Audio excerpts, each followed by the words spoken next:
very good morning to you. Thank you for joining me. Thank you for joining us on Smooth Breakfast on Smooth 98.1. I am Valentine Uhu, and I'm joined by our analyst, Mr. C. Thank you so much for stepping in this morning. Welcome to the show. Good morning, Valentine, and good morning, Lagos. Glad to have you. And for a brand new week, Monday edition of Freshly Pressed 981, please contribute, give your thoughts on WhatsApp 0809 444 0981. That's the number to message. You can also watch us live on YouTube. Type Smooth FM Lagos in the search box to find us. We'll start with this first story from the Premium Times. Mr. C, the Nigerian Air Force has described as false. A newspaper reports that it paid 20 million naira to some bandits in exchange for an anti-aircraft gun earlier seized from troops. Right? We heard of this anti-aircraft missile a while back.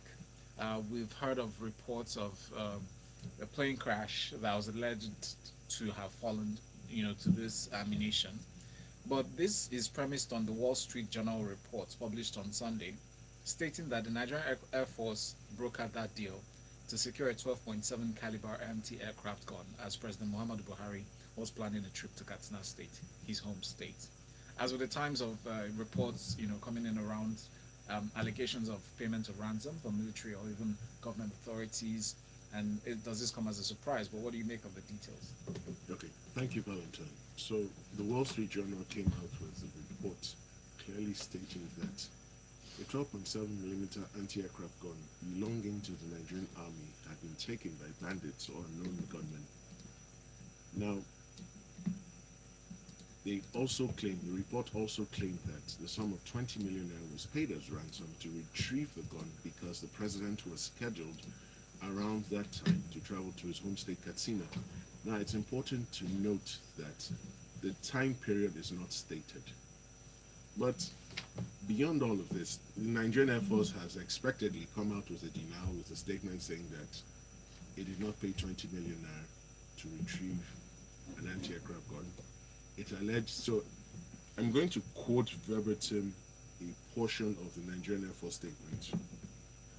It begs the question, the false reportage therefore begs the question as to why the NAF would negotiate for a weapon allegedly seized and still carry out air interdiction missions. Now, the question is this, it's very simple. Is the anti-aircraft gun missing or not? You would expect that the custodians of this weapon would either state for the record it's not missing, it was never missing, or it was once missing and has now been recovered. And show us proof. What they Now, this is the Nigerian Air Force, which for some reason recently has not been transparent. Earlier in the year, between the first quarter and the second quarter, there were 3 plane crashes of aircraft belonging to the Nigerian Air Force. This is October, final quarter of the year. There's no preliminary report as to any of the crashes, what could have caused them. A Nigerian fighter jet was shot down. Both the wreckage and the pilot have not been found. The pilot was found. Pilot was said to have been rescued by military forces in a village very close to the crash site. He was able to elude the bandits in the dead of the night. So for that, okay, thank you for the update. So the pilot was recovered, and that's beautiful. But beyond this, it points to a sad state of affairs. The bandits, the terrorists, the headsmen, whatever name you want to give these group of people, they are becoming increasingly well armed, and sadly sometimes more armed or better armed than the conventional security agencies. As even alleged in the Wall Street Journal report. No, beyond that, just 2 weeks ago, unknown gunmen attacked Inewi and razed the DSS building. As we speak, I haven't come across any news or anything suggesting that they've even arrested any of the suspects responsible for that. And the DSS is not just a mid-level security agency, it's top level. So if that can happen, it points to a bigger question.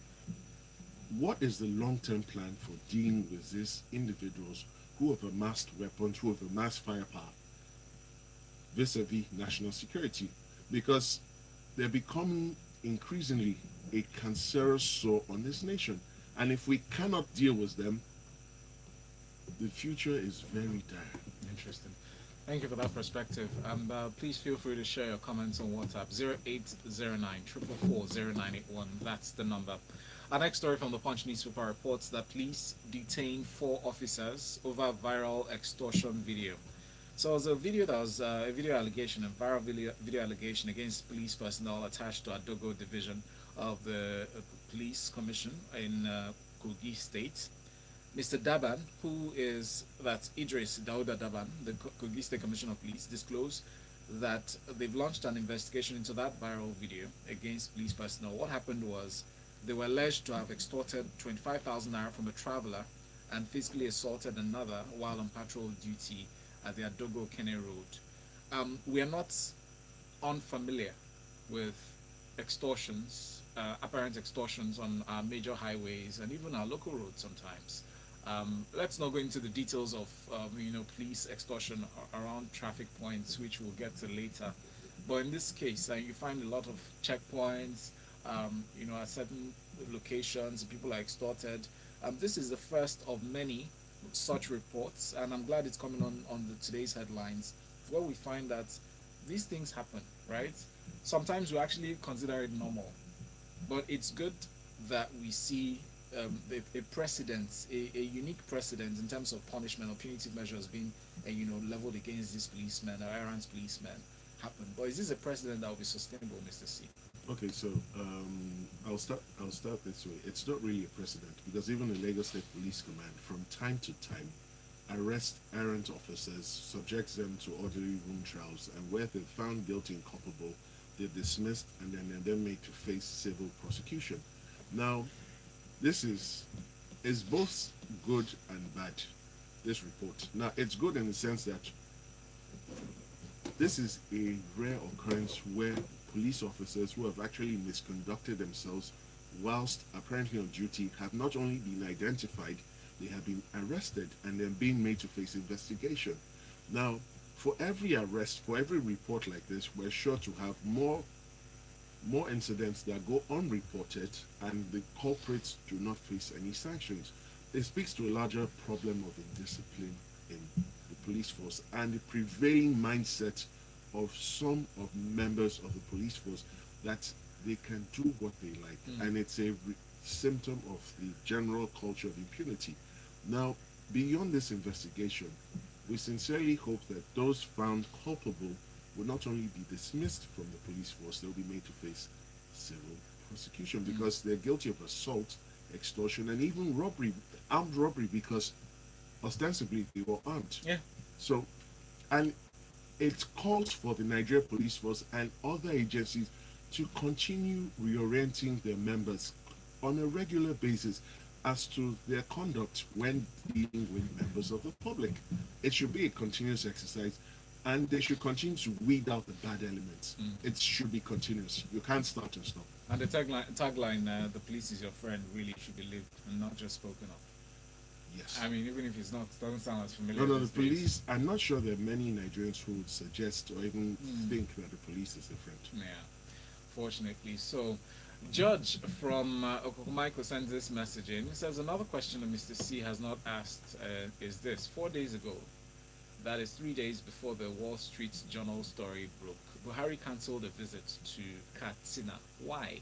What information prompted that cancellation? Secondly, Valentine, you're wrong.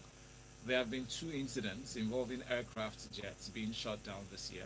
The one in Kaduna, Zamfara, is the one where the pilot escaped, as I mentioned. The one in Borno in March, the pilot is still missing. Emeka from Ikeja says Mr. C is right. There was a particular incident where both the aircraft and the pilots were not found, different from the case where the pilot escaped. The guy is popularly called aggressor. Austin says, good morning, crew. The first 2 pilots were never found, but one rescue escaped and was alone. Thank you for that. Oyanochiko says the older advice that don't put eggs in one basket. I guess that refers to the conversation around Business Express earlier on. Yinka Bulu says story was that the armed men engaged or emerged from the forest. I beg, can we just light up the entire forest, Yinka? I mean, colluding with the Kaduna State government or governor's stance. But let's move on to this next story from the Guardian newspaper. Non-availability of road signs worries motorists. This report chronicles the ubiquitous or ubiquitous rather, Lagos snarling traffic in one of the nagging issues that Lagos motorists and commuters have to daily grapple with across the city. Beyond road signs, which have been alleged to have been used sometimes when they are missing, they are intentionally missing, if that's a phrase I would use,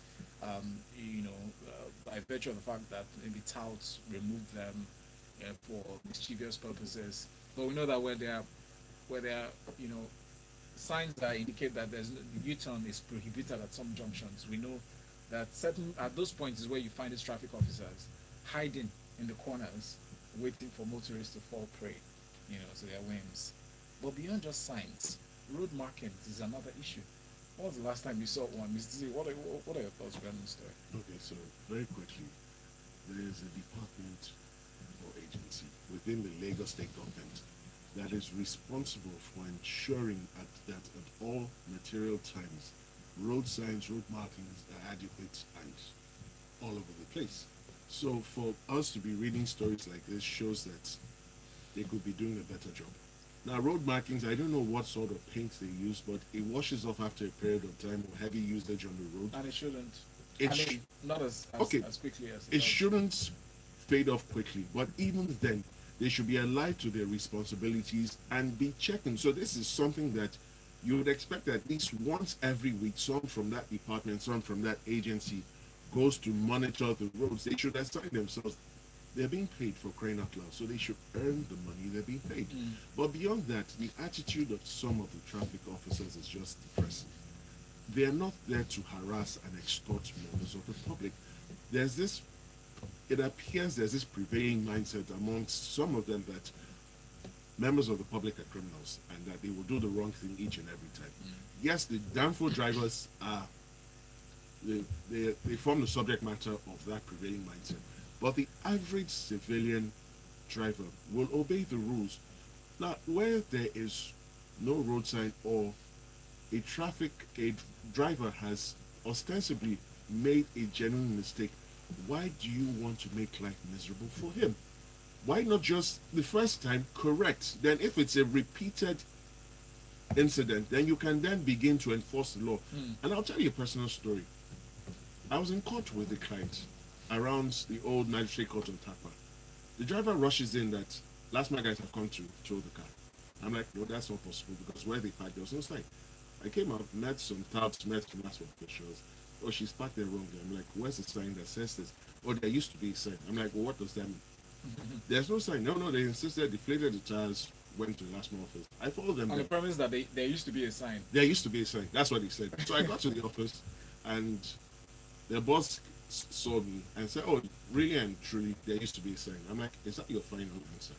I then threatened him I was going to meet the governor later that afternoon. Yeah. And that I would like to tell him the story. And he says, no, that why am I wicked? Why do I want to end this job? Well, that's the thing. So until you're well connected, you can't really have a say. What does there used to be a sign mean? Are you supposed to have like some futuristic mindset where you, or rather, I say futuristic, maybe you have a glass ball to say that, oh, there was a sign once upon a time here, But I mean, does that in legal terms, right? Yeah. Is that a crime? I mean, are you supposed to have like a city map to tell you where signs are supposed to be so that we can acquaint ourselves with invisible signs where they don't exist? No. So even from a legal perspective, there's no website, Lagos State website, where you can see all the signs installed in Lagos State. So at what point are you supposed to know there was a sign? If there's no physical sign at the time of being arrested or being apprehended, is that like does that? No, you can't be. like No, you cannot be. You shouldn't be convicted for that offense because there was no way to show that there was a sign and you willfully committed the offense. But beyond that, some of them work with these hoodlums. The hoodlums remove the signs, and because there is no sanction from the Lagos State government, they continue to do that. Some of these places that were cited, Mr. C, thank you for that. It says Ewele Junction along the service lane on the Apapa Shodi Expressway towards the Shodi bus stop, which is a one-way route. It said that's one of the spots that they alleged that the signs were removed. Still within Oshodi, some of the road signs usually alert motorists on a section of Boladele Street or Boladele Streets, which was one way as well, was removed, and some other areas as well around Oshodi, around Apapa Oshodi Expressway, and some other locations like that. So it's interesting. Thank you for this perspective. So finally, just quick one. Yeah. The Lagos State government, if you're listening to this story, you're reading the paper, please just went to it. Really apt there. The story, if you want to refer, is on The Guardian. The headline reads, Non-availability of road signs worries motorists. A lengthy read, but I encourage us to go through it so we can share. This day has this next story, but I'll quickly take some messages before we continue. Chidozie says, local media has been stifled by the NBC when it comes to reporting security issues. Unfortunately, they can't gag Wall Street Journal. Good luck to them. There's no smoke without fire. Here is one from Yemi in Marina. It says, we keep dancing around these issues around police capability and welfare. The government needs to do the needful. Policeman who allegedly assaulted someone was first neglected by the Nigerian state. Thank you, Yemi, for that. It's actually a good point to note because some of these policemen, I know some of them, and they have their salary or welfare is nothing to write home about. But that's not an excuse. Neglect is not a license to misbehave. Right. Cisco Delgado says, good morning, Valentine. Welcome back. Thank you. So I wanted to say that most of these road signs were intentionally removed to extort cash from motorists. Thank you, Cisco. That's well noted. Austin says, police and last mile authority entrapments or entraps road users with non-availability of road signs. Yinka says, road signs and markings, Val, in Lagos, a lot of us are not normal. Went to a place at Ikeja some years back. Myself and a friend drove into a street which was a one-way, but there was no sign indicating that. As we entered, we saw some guys sitting down, doing nothing. The moment we drove in, they pounced on us. Oh yeah, Oga, let's talk now. Next I heard, Rashid, show one kinini here, or something he says. He said, you show them the sign. Did you brought out the sign from inside the gutter? That's when all hell broke loose with fights. They billed us 30,000 naira. He said, but we paid 3,000 naira last, 10%. Not so bad. Cornelius from Barra says, government of nowadays, agency supervisors that are contractors are not professional in their dealings. Road markings on many roads constructed in the 70s and up to 80s are still visible till today. Onoche says, Lasme and Agberos are one and the same. Wow. He said, downfalls will break the rules, but private car owners are victims. Yemi, you're back. Thank you so much. He says, to add, in the midst of the heavy rain and poor visibility in Lagos, yesterday in Lagos, several vehicles ran over the coverts rather, separating BRT from others. This points to a problem of proper marking of these divides or dividers, and sometimes, or something needs to be done about this. Furthermore, on it, it was then that those involved in the accident tried to get their cars out. Hoodlums emerged and prevented them from doing so until they parted with some money. I witnessed the payment of 10,000 naira to hoodlums last night. Thank you, Emi, for that insight. Now, let's move on quickly to the story in this day newspaper. SERAP, the Socio-Economic Rights and Accountability Project, has filed a lawsuit against the President, Muhammadu Buhari, asking the court to declare illegal and unconstitutional the plan by his administration to track, intercept, and monitor WhatsApp messages, phone calls, and text messages of Nigerians and other people that severely threaten and violate the rights and preservation of privacy. How true is this? And I mean, with the damning allegation, it's quite deep. So it's not a damning allegation. It's what was submitted as part of the supplementary budget passed by the National Assembly. Now, 4.87 out of the 895.8 billion supplementary budget approved by the National Assembly in July 2021 is to monitor private calls and WhatsApp messages. I thought it was a joke at the time. That's not a joke. Actually, they've gotten the software. In fact, they've started implementing it, so I'm sure it's to continue the operation. Now, it begs the question, because there are constitutional safeguards concerning this. We're entitled to our privacy, and as far as we remain law-abiding citizens, our private calls, our private messages should remain private. Now, you would think that this government will spend that money or devote that money towards intelligence against the bandits, against the unknown gunmen, against the terrorists, against Boko Haram, which against was the reason cited at the time of introducing this in the supplementary budget. They said yes, it's to combat terrorism and a fight against banditry. So how does the average Nigerian become the average terrorist or bandit? And we must thank Sarah again and again. Even if we can't give them cash, we must acknowledge the tireless efforts they make to ensure that we don't slip back into a dictatorship. And it is shocking that the National Assembly passed this particular request. It is extremely shocking. In an ideal situation, it should never have happened. There should have been a rigorous debate. I'm not aware there was a rigorous debate concerning this. They will cloak it under national security and then keep it moving. Which is what most of these budgetary allocations are cloaked on in.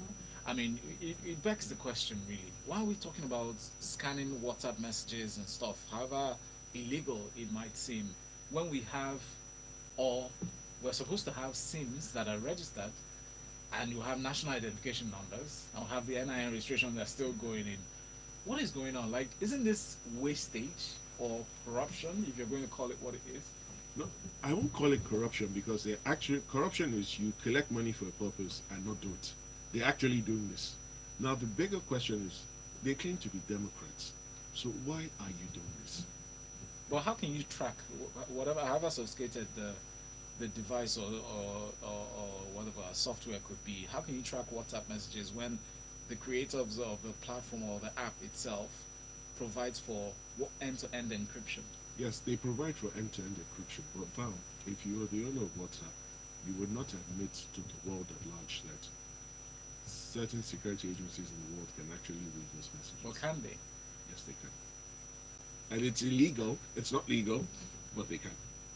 I would agree for text messages. I would agree for phone calls because you can track calls, Okay, you can so track text messages. But when you talk about within apps, so well, yeah, if you're the head of Mossad and you could actually read WhatsApp messages, would you make it public? No. You need to be able because when you make public that sort of ability or information, then the people you're trying to track will move to another platform which takes you more time. So pretend that you can't read it. But in actual fact you can because all it takes is some serious level hacking and you will get there. which is illegal by the way. It's illegal. So back to the question. Anyway, let's read some messages. Show says one-way traffic is all absent. Traffic signs are absent within the Yaba area. RRS stopped me at one point for such an entry. I cleared him straight. If you can't show me the sign here, you definitely cannot hold me for any infraction. Rather, it goes on to say they cannot track WhatsApp messages. Technology does not allow you to do that. It's simple. It says besides, Facebook will not allow that fly as it erodes their credibility as a secure platform where privacy is guaranteed. Kuro John says sometimes they place signs in places where there was none, also to trap people. It happened to me at Beecroft Street in Lagos Island, where I grew up over the weekend. Yinka Bolu says, I beg, can WhatsApp really be monitored? I thought Mark said WhatsApp is encrypted. I be the one why knows me. William says, why do we blame someone else for our woes? The Nigerian Air Force should do better. He says, right, okay, thank you. Thank you for that. Kenny, thanks for the message. Afi says, Lasma Task Force now disguised in yellow buses as their official vehicle and hide in the middle of the road and pounce on private car owners.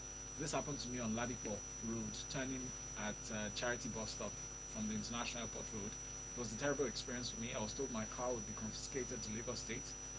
With the help of a last month friend, I paid 12,200 naira at the time. What's your friend? Yeah, what a friend, indeed.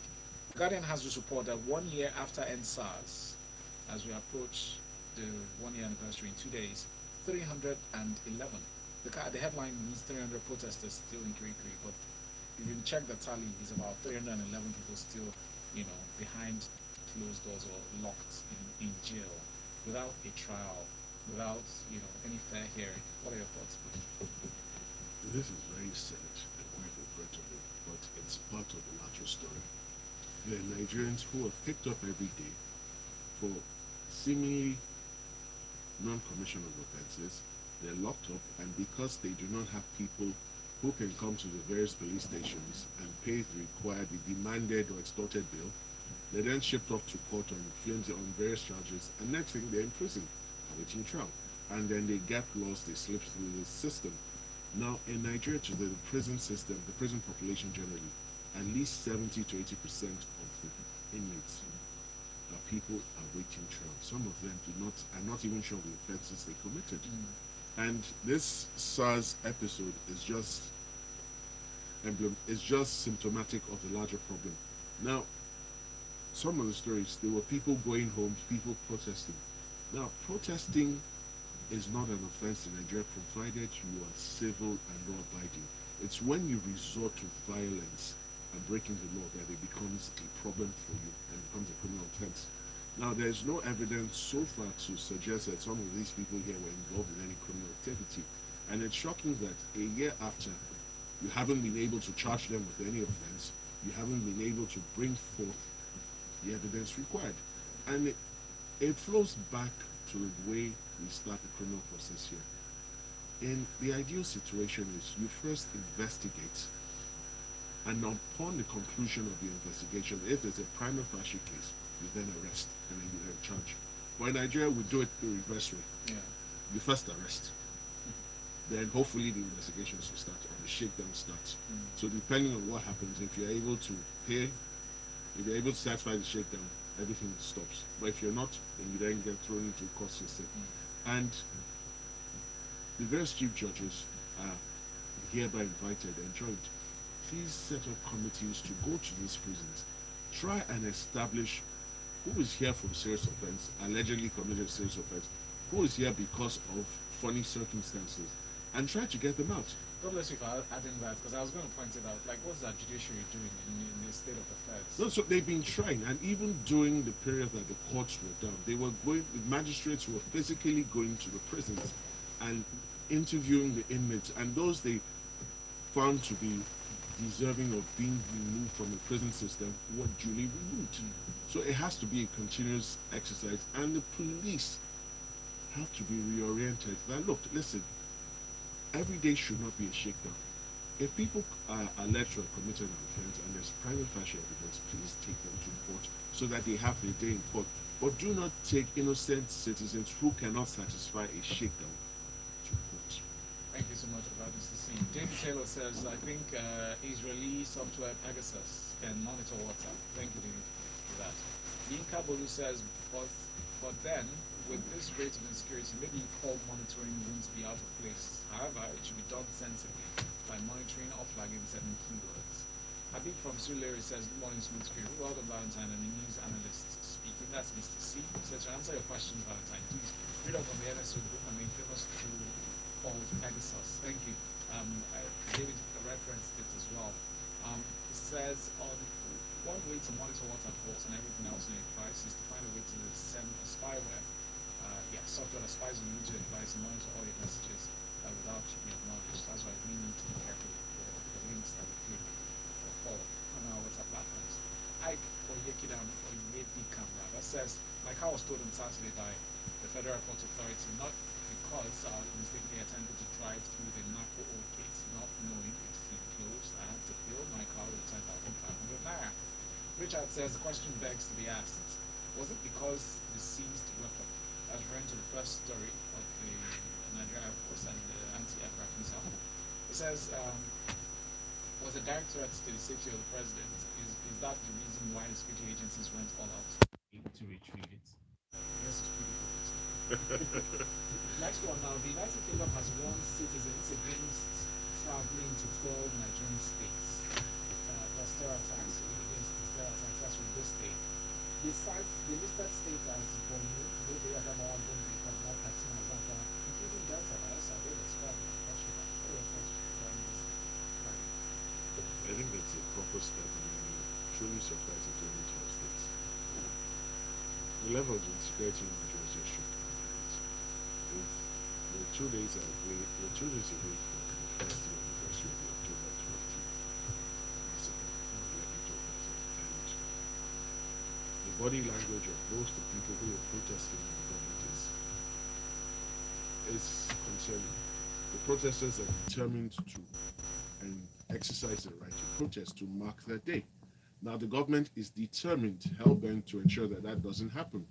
And we all know that for riots to start, it takes only a small trick in any state, and like a bushfire, it spreads. So we enjoin everyone, please be careful, stay safe, and don't do anything you wouldn't do out of the ordinary. And if you can avoid non-essential travel at this time, please do. Thank you so much, Mr. C. D Mr. C is his handle. Please follow him and engage in the conversation with the hashtag FreshlyPress981. It's 8 o'clock, 18th October 2021 today. In 10 minutes, please join me as we go into further conversations around political issues in Nigeria. Political offices and processes is a conversation as we delve into political education with our special guest, Yemi Adamolekun. She's director Enough is Enough. She'll be sitting down with me to discuss on issues. In being intentional about taking responsibility as citizens, how about we learn more about political officers? Let's get ready with our PVCs as well in tow. Stay with us here on Smooth. YouTube sound is always bad. I don't